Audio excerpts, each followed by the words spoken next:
Hi, welcome back to Supply Chain Systems Planning and Scheduling. The topic for today is about control, specifically user control over the schedule.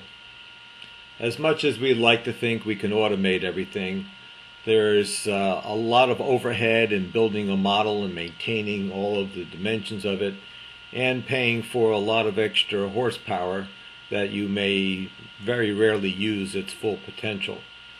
So the idea here is to try to have a certain amount of interaction between the user and the automation of the tool in order to get the best value for your money and still be able to generate your schedules very rapidly and provide very good schedules that's going to satisfy all of your customer demand and give you feasibility as well as some optimality.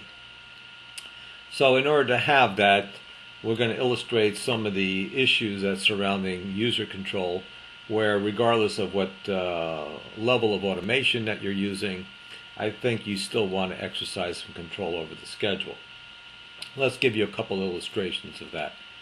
The first one is regarding freeze fences.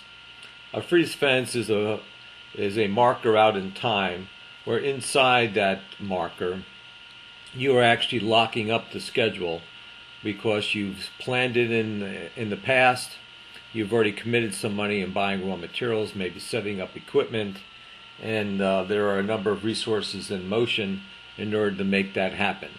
And changing that schedule within that milestone or that marker is going to be very costly to you. And as well as confusing to your customers that you might have committed that you're going to be making something by a certain date, and it should be ready for them. So there's some real penalties both on your spending internally as well as the promises that you might have made to customers within that time period. So a freeze fence may be out 2-3 weeks, and let's illustrate what that may look like as far as the schedule goes. And if I was to actually change the schedule here, let's just take some of these out. You can see that now we don't have enough demand being satisfied. We then schedule.